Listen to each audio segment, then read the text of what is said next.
Hello, this is a redo of the presentation that was done on June 29th.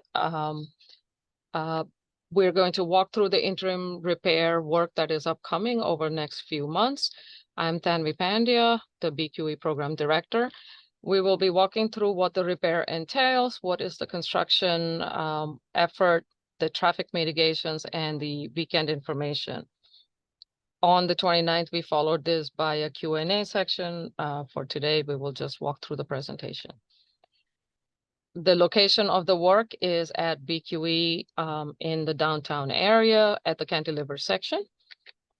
And the work that is identified to be done over this construction season came about from the analysis that we have done from the information that has been gathered over several months and years, from the quarterly visual inspections to other inspections that are done by New York State and in coordination with C2 Smart and others. We have monitors that we have installed on the structure, and we also have the weigh-in-motion technology that provides a truck weight. All of this data is being gathered and put into an analytical model, which tells us when we need to address certain areas. This is how the span 434 was identified, along with some of the other areas that we will talk about shortly. This area of the BQE is one of the most heavily monitored areas, so safety is our #1 priority for this area. The components that require work that were identified are at span 4 and span 34, both of them on Queensbound Roadway, roughly at Clark Street and Grace Court. In addition to that, there is a fan plant at Clark Street that is sort of sandwiched underneath our structure between the Queensbound and Staten Island bound roadway that we need to access through Queensbound Roadway, and we'll be working in that area, as well as Joralemon Garage area, which is underneath the BQE that can be accessed through the roll-up doors along the sidewalk on Joralemon Street. Looking at it from another angle, this is the Queensbound deck at Grace Court and Clark Street, where work will be done. There is no impact to the promenade, and work primarily is on the deck on Queensbound Roadway. The structural work that needs to be done at Clark Street is sandwiched between the Queensbound and the Staten Island bound roadway and can only be accessed through a manhole that is on Queensbound Roadway.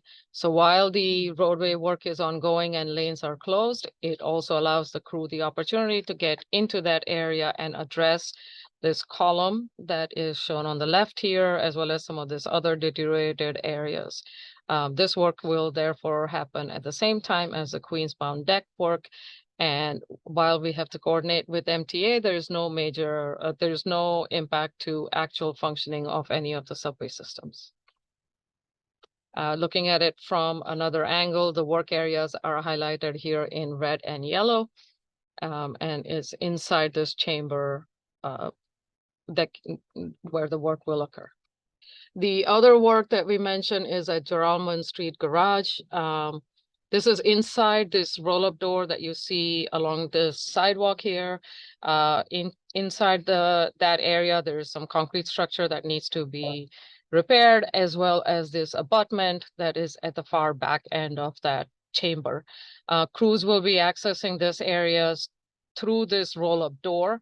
So because there is no implications to the BQE traffic, this work can occur during the day, primarily inside the garage area. So there shouldn't be too much that will be heard out on the street level, and primarily will be done during the day. So we'll focus most of our conversation on the Queensbound deck work, since that has the higher implications on traffic as well as noise. The work that needs to be done is on the Queensbound roadway, as we mentioned. What needs to be done is at each of the joints. So as you drive along, you see it approximately every 50 feet. There's a wire mesh that has to be placed at the joint because of the deterioration of the concrete in that area.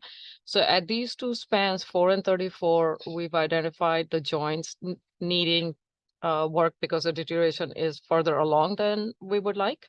So the work entails removing the poor concrete that's directly adjacent to the joint area. In the cantilever section, that's a little bit more of the concrete. As you get closer to the wall, that's more of a partial depth or a limited amount of removal. Once that concrete is removed, then we can place additional rebar or new rebar and then place new concrete. As we've discussed in the past, because of the unique configuration of the structure, when this concrete is placed, it needs to be placed across all 3 lanes at the same time or the entire width of the roadway. And we cannot place traffic on it immediately until this concrete has had some time to cure and gain some strength. Because of this, we need to close the Queensbound roadway when this concrete is being placed. So we'll walk through this, how that affects the traffic management. But in general, during overnight closures, this removal will take place. Once all of the removal and prep work is complete, then there will come the first weekend when we would close the Queensbound roadway, and then this placement of the concrete would be done, including the new rebar. This will be allowed to cure, and then after a 12-hour cure, we can open it back up to traffic. In order to accomplish that and to manage the traffic, one of the things that needs to happen is the Staten Island bound roadway will need to be closed to down to 1 lane during that first weekend closure, which means traffic will be coming down Furman Street and making this left turn onto Staten Island bound roadway for that weekend. We expect to have 2 lanes worth of traffic making that turn during that first weekend closure. In order to accommodate those 2 lanes, this little triangle in this area on Columbia Street and the ramp and the median that separates the 2 ramps need to be modified slightly. So this work is anticipated to occur towards the end of June, early July. In order to do this work, because the crosswalks intersect with this triangle, once the work begins on this triangle, it would not be safe for pedestrians to cross. So the sidewalk in this area would be closed to pedestrians, and there will be signs recommending that if someone is going to need to come on this side, for crossing across the 2 sides of the park, they go over to the west side of Columbia Street, either at Congress or at Atlantic, and cross over there and go around this area rather than try to cross through. And then the work itself would be done during overnight closures of the ramp. What that looks like is that the right turn off of the ramp traffic coming off the BQE can make only a right turn. They cannot make a left turn because that would interfere with the work area. The on-ramp to Staten Island bound BQE would be closed. And then Columbia Street remains open in both directions with some work going on in the corner here. So this could go on to up to 10 nights. And we will keep you posted as the work progresses here. The bigger effort obviously is on the deck itself. And just to clarify, in this area, once this work is done, the traffic here will travel just the way it does normally. It will only be changed to the 2-lane on-ramp configuration for that first weekend. Other than that, traffic will continue to flow just as it does currently. On the Queensbound roadway, the work entails removal of the asphalt and the concrete directly adjacent to the joints. This would have occur at both span 4 and 34 simultaneously so that we limit the number of nights that closures need to occur. And then as each area, the asphalt and concrete is removed, in order for us to open up to traffic in the morning, there will be a steel plate installed so that every night the crew comes in, they remove the plate, they continue with the removal of deteriorated concrete. In the morning, they place the plate back so that during the day we can have both lanes open to traffic. So this work will occur on weeknights, 1 a.m. to 5 a.m. On weekends, 2 a.m. to 7 a.m. potentially to, to get the prep done. The work will involve obviously noise from jackhammering. There could be some dust from the saw cutting and jackhammering, and the backup vehicle sounds, and the additional lights needed to work during the overnight hours. There wouldn't be any staging on the structure, as every day the traffic has to open back up to both lanes of traffic. So the crew will basically take everything off the structure every morning, come back at night, and set up again. In terms of the equipment that they use and how they manage, we'll walk it through that in a moment. One of the things to mention here is that in order to be able to close lanes quickly every night so that they can get the most production out of each of the night closures, we will be restriping the roadway to 3 lanes for the duration of the construction. However, the actual traffic will be only in 2 lanes. So the through lanes will remain as is just a way to accommodate the lane shifts during the overnight hours, and not confuse drivers by having conflicting striping. So this is purely for managing the traffic during those overnight hours. During the daytime, traffic will travel the way it does now.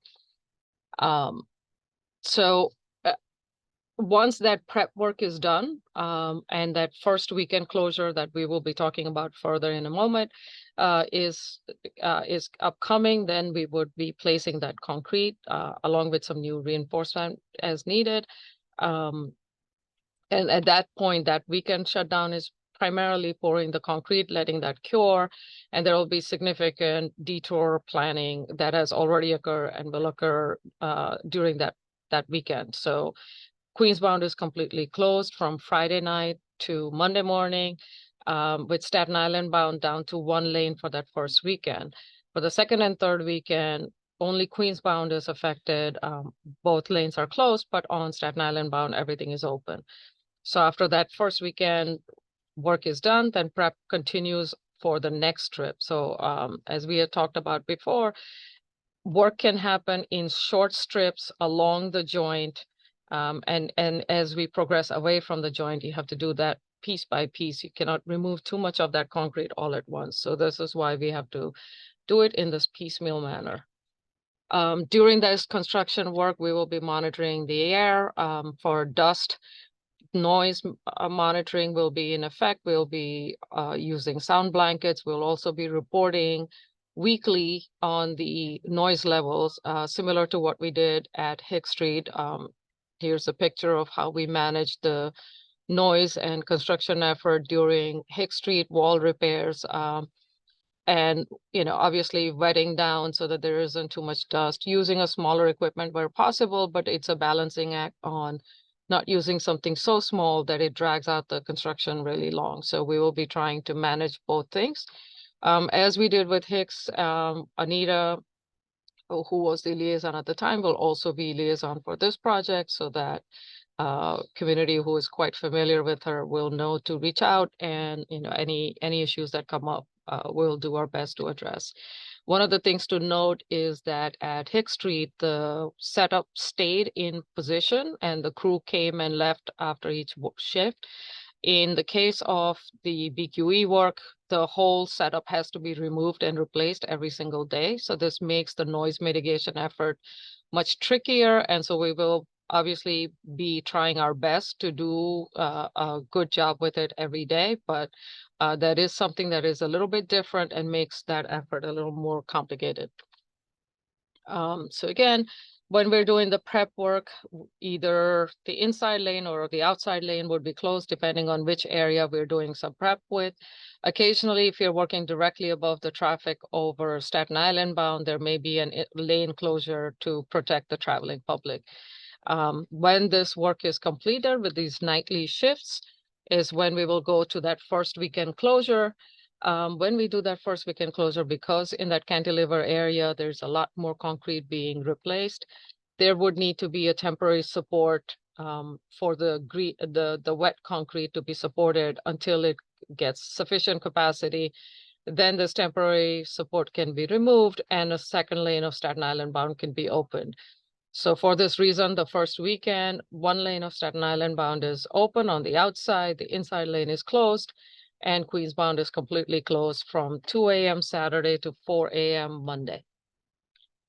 For the second and third weekend, Staten Island bound is not affected because we are now further away from the joint, so it's a partial depth repair. So only Queens bound roadway would be closed from 2 a.m. to 2 a.m. Saturday to 4 a.m. Monday.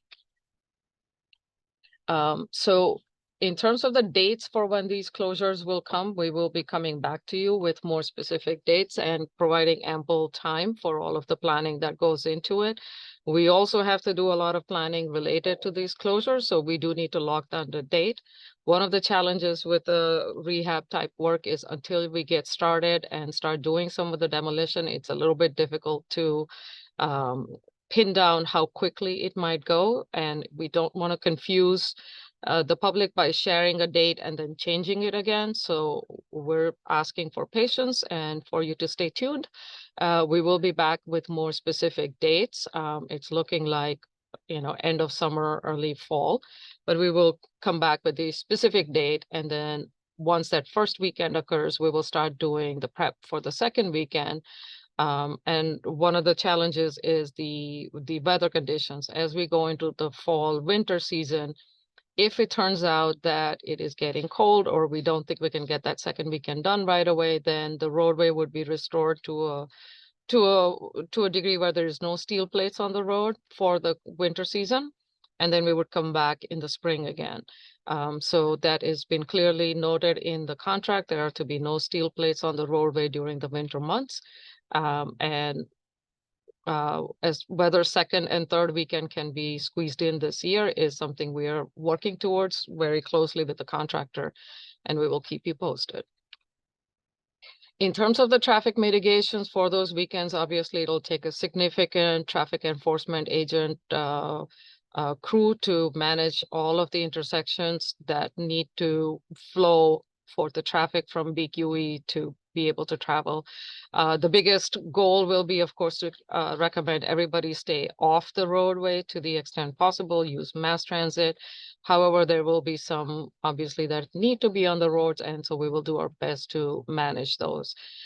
In order to mitigate some of the areas that do need to handle some of that additional traffic, we may need to make some temporary lane adjustments. So there could be a turn lane that's eliminated or some parking areas that are eliminated to allow for more traffic to get through some of those streets during those weekend shutdowns. This could also be some turn restrictions because sometimes those turns really hold up the traffic, and so we may have to restrict some of those.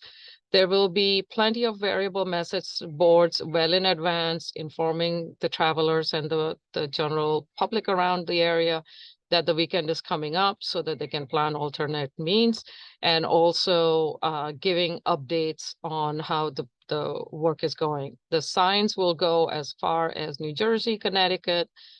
Port Authority will work with us and place signs on their structures. So we will be sharing that information quite widely to try to encourage completely alternate routes so that no one even comes through Brooklyn, or we reduce the traffic coming through Brooklyn to the extent feasible. In addition, we are working with emergency services to be stationed at Brooklyn Bridge Park and other locations to make sure that they can get to any condition that may arise, or at least have some quick response teams available. The HOV barrier that is typically in place in the morning hours, encouraging traffic to go to the tunnel instead of Brooklyn Bridge, will be in place for this weekend. So we will be basically encouraging the use of the tunnel to get into Lower Manhattan rather than coming up through the downtown Brooklyn area. So overall for this work, there will be overnight closures with one lane open at all times. The 3 weekends are spread out over the construction period. The construction period generally goes from March to October, November, depending on how quickly the winter comes. The Joralemon Street garage work will happen concurrently within this time, but there's no closure needed. So they sort of are a separate independently working crew. And we will certainly be in touch in many different ways. We'll be providing the typical traffic notifications that we send out week to 10 days in advance of any change in work areas. Also, there will be a weekly newsletter that will provide update on what got completed, what were the readings of that week, and list the upcoming work. We are working with the contractor very closely to minimize disruption and find dates that work, not only for construction purposes, but as you can imagine, being in the city, there are a lot of other events and things that occur that we have to take into account. So we are trying to connect all those dots and come back to you with specific dates that we can then hold and not create any confusion in the public. So what do the weekend closure detours look like? This is a high-level explanation. We will be coming back closer to the closure time with more details. In general, the Staten Island bound on-ramps in the downtown area will be closed. So if somebody is on the Staten Island bound roadway from Queens, they stay on, but people coming on at Tillery, Sands, or down by Furman Street or Wine Street on-ramp, those ramps will be closed. So those people would normally, who would have taken those ramps, would be detoured. This is part of the reason why Furman Street would need to be turned to a two moving lanes going towards the Staten Island bound entrance, to allow all of this traffic that it cannot access through the ramps to get on BQE down at Columbia Street. The Prospect Expressway will continue to be diverted to the Hugh Carey Tunnel. There would be local street changes to accommodate these traffic shifts that are happening. The primary route for those who would have taken the Tillery ramp would be through 3rd Avenue, so Washington to Atlantic to 3rd. Those who would have taken the Sand Street entrance would be routed through Flatbush and 4th Avenue.